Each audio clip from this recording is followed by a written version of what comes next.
Ndombas a commis député dans Mboko. Au servant Kabila, Ndombas au servant Kabila. On a droit dans Mboko, lobby au Bimate. Ndombas au Bimate lobby. So lobby, Bimalobi. Auta komina aleka changu. Ngana kolala na changu. Napanda kana ma campagne na olala na changu.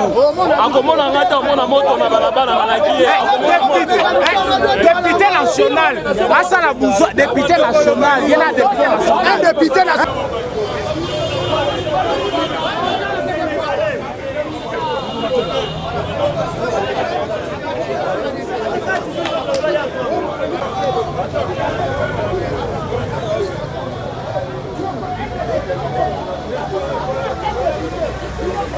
Vaki, bonjour.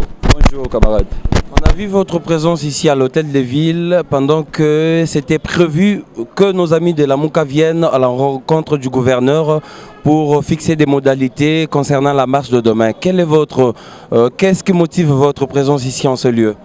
De l'entrée de GHT Asbel Vision Fati, on avait proclamé une marche pour ce 29 septembre et succès, le gouverneur nous a invités pour des clauses internes concernant la journée de demain. C'est un peu ça notre objectif ici. Et en sourdine, nous avons entendu vos éléments dire qu'ils sont venus pour frapper les amis de la Mouka suite aux insultes proférées autrefois par les cadres de l'UDPS. Comment vous pouvez identifier les éléments de l'ASB tandis qu'ils n'ont pas des effigies? Non, ce sont juste des jeunes qui ne sont pas contents des propos tenus par nos camarades de la Mouka. Ce ne sont pas nos éléments bien déterminés. Donc ce sont des jeunes qui ne sont pas d'accord avec les arguments avancés dans le chef de la Mouka. C'est un peu ça. Ce n'est pas les camarades directs de l'ASB Vision Fati. Donc Vision Fati est là juste pour rencontrer le gouverneur concernant la marche du 29 septembre. C'est un peu ça. Partagez-vous partagez-vous la même opinion qu'avec ceux-là qui pensent que la mesure qu'a donné le gouverneur pour délimiter quelques zones, et il dit des zones neutres. Êtes-vous d'avis avec ces mesures-là? Conformément à l'article 26 de la Constitution, nous sommes obligés d'introduire en amont la lettre. Après avoir introduit, il faut attendre les autorités municipales pour la réponse. On a informé les autorités. Le mesure d'encadrement provient du gouverneur. Donc on est là, après avoir introduit la lettre, on attend les gouverneurs. Si c'est interdit de marcher au niveau de Tchangou, c'est à lui de nous proposer d'autres itinéraires. C'est évident de déposer notre MMO. Donc ça ne demande pas nécessairement de commencer à Tchangou. Si nous demandons de commencer de l'autre côté pour atterrir ici, ça revient au même. Ce qui est plus évident, c'est communiquer avec la population, montrer à la population que nous sommes d'accord avec les institutions. C'est ça notre démarche. Nous sommes là juste pour soutenir les institutions du pays. C'est ça le rôle de Vision Fati actuellement. Merci beaucoup, M. Vaki. Merci, camarade. Moni présence dans un hôtel de ville de Kinshasa et pendant que tu es que gouverneur Jean-Tini Ngobila benga kinde bayi à la Mouka pote bakutana basola lolenge nini barosala ba fixer ba modalité pour la marche à Morona lobby présence dans bino awa elingo lobani. Non, biso d'abord tozali bandeko ya Vision Fati oyo kambami et pas ya président Jeko Beati les joli que j'ai sali biso pe to komela ki autorité de la ville parce que tozana régime information otobengi régime ya koyeba kokutana ba kondiko solo to komela ki hôtel de ville andima ki pe biso tozana balabala mukolo ya mercredi le 29 et lelo tomoni batindel biso pe ba message na conseil na bango que toya awa to discuter ba itinéraire entre bayi à la Mouka na biso ndenge zalaki marche passée ya o biso to bimaki ya le 21 bango fallait ba bima le 17 bango ba mali ba bima le 15 bomoni o le 4 la leli soni na lo ba on a TV ke batie na sabia za mwa mobali papa mukolo za ba bêtise donc tu as comprendre ka te mais to ebi kaza initiateur a bombe na mboka na biso ndenge to ye awa biso to ye pour soit réunion technique parce que avant pour ça la marche pour le terrain ça la réunion technique entre les organisateurs il y a biso mo pona message Kobea pour ya quelque part tozo zelaya to côté ensemble mais soudain comme ça ne to beta bisolo boy ba il a muka ba côté to ya ana de ko jantina pe si consigne so kotate ebité et kominini soki biso to lobi bo lobo telingo mamako bo ndeli ko la dictature yango biso to bito vanda wa ye moko pe si consigne dans 30 minutes kota to ye a photo discuter parce que biso to ba marche il y a le 21 na Pascal cette fois-ci to bi marche bandana Kingasa na suka après Kingasa na suka to ke na malu après maluku to banana tele ça biso to songa sima pona hotel c'est tikinga kati donc to andoya malem la Mouka ala xapé force na rokepe na ipen pourquoi yeso we la ra chango ana batute devoir à mémoire eza lobby olinga sa forcing.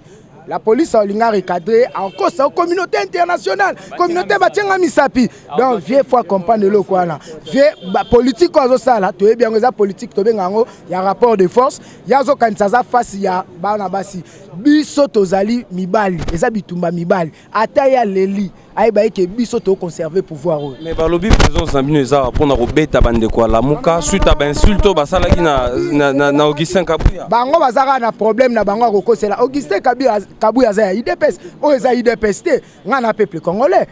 Et le but est que son atie moniere na komi muta IDPS. Et le but est sur la tie lamba fati au komi muta IDPS. Mo so ça c'est marche na tiango. Ba toilette ba polo ba tie bilonga fati. Mo so na IDPS. Tu papa mbandala ta moniere za muta IDPS. Toti kabilo kwa la Zulu ndeko Zulu ndeko na journaliste ala ta moniere za muta IDPS. Donc ezali kamba IDPS te ezali kambo ya peuple d'abord. Problème na biso za que nous devons soutenir nos institutions. Le lot toza quand même fier comme on a que ben institution na biso comme ça la preuve ya maturité et responsabilité.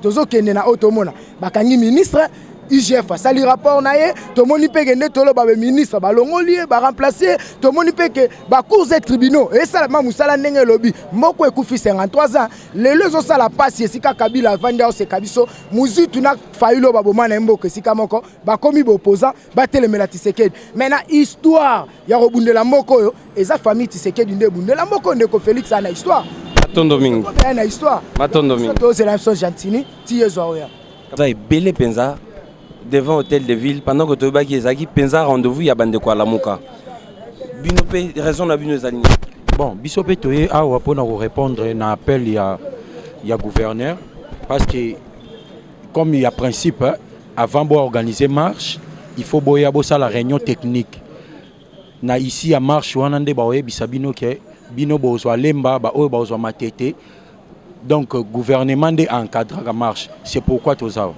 Bozol ça la marche pour soutenir l'institution pendant que bino moro bozana na pouvoir. Bozol ngabolo banine exactement. Voilà. Exactement pour bozana na pouvoir il faut soutenir l'institution té. L'institution na biso pour mboke marcher bien. Il faut l'institution na ngweza na makasi. Parce que pour l'institution eza makasi il faut peuple simbango. Yango peuple obiso tozali. Yango moni vision fati to tambola ki le 21 pour nous soutenir, récompenser ma beaucoup na biso na institution. Koka kité Sengel Bolanda sous la muka le 29 et ça institution tant qu'ils ont fonctionné, il faut à chaque fois to banda ko soutenir ango. Il faut bato bazaku na baeba ke soutien eza ya mikolo nyonso. Donc et pe ki samité to sala ki to sala li soutien. Merci beaucoup. Camarade Mbote. Ouais Mbote je me merci. Tout le monde bino devant hôtel de ville de Kinshasa pendant que Tobe Gezaki ndeko Gentini mutabenga ki bande kwa lamuka mais tout le monde bino pe boye bozana kati ya lamuka to bino boye pour na ba raison mususu bon biso to kozala bata surtout kate parce que d'abord biso si to lamuka yikala pas tozoa pouvoir bato ba lamuka eza lokola ba biso nde tozoa pouvoir on comprend donc ça veut dire bato bazana olala ba su ko ba lamuka mais to yebite biso to benga maki epaya. Mais c'est le gouverneur Gentini Ngobila a bengaki biso nyonso ba organiser marché ya le 29. C'est pour cela que biso pe to sanini toye pona invitation ya gouverneur. C'est ça. Mais balobi boutaki déjà au la marche mikolo tukoleka le 21. Sika bozo sala sous marche bozo tchaka ba même date au bande kwa lamuka bazo tcha marche. Intention zanini. Contrecarrer l'action à la muka to ko soutenir l'institution ndenge bokolo ba na ba propos na bino. D'abord nako ba opesa ka chance otanga kombo la muka te parce que na ta otanga ba kombo na teza ba kombo kala. D'abord biso to soutenir l'institution ya muka parce que l'institution ya muka na biso eza dérangé et pas ya bandeko ozotanga soit déjà bata la muka. Eza bino mona union sacrée te? Non, union sacrée eza na problème moko te. Union sacrée eza na problème moko te parce que na kati ya union sacrée bolingo ya makasi ezali.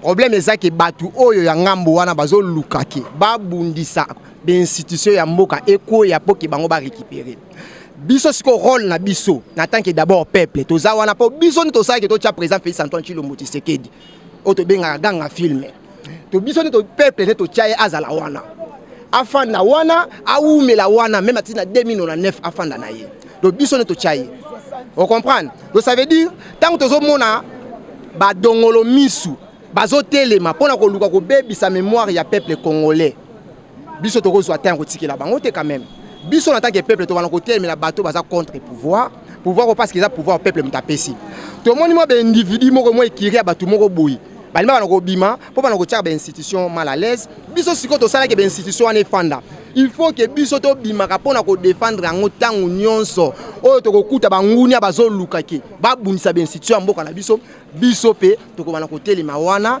elongo ba congolais nyonso en général pona ko telemela bato nyonso o bazo luka ko bunisa ba institution mboka na biso c'est pour cela na lobby boy lobby les 29 toko banda marche na biso et ko banda na tiangu na quartier 3 à partir à 3h. Mais quand na quartier 3 na ndeko Gentina boy marche ko banda po matete kino aéroport. Bon, je bo tambo alikolo mobeko. Biso to tambo alikolo mi be côté monsieur le gouverneur biso atine so invitation te pour ça biso que non na pekisi marche côté wana. Loko la tellement tozali boso so ya mbi biso biso que non marche et kozala place boy. Biso to respecter oyo gouverneur asanini a lobby. Biso to bato ya mutu makasi te biso to bato mo te to koloba ke ote ba tchaki biso misapi soki wapi wana vraiment to koloba biloko wana te parce que za biloko moko eza ba politicien na benga ka ba microbe politique lo ba monsieur Voyou Madidi c'est un microbe politique. Merci beaucoup. Merci.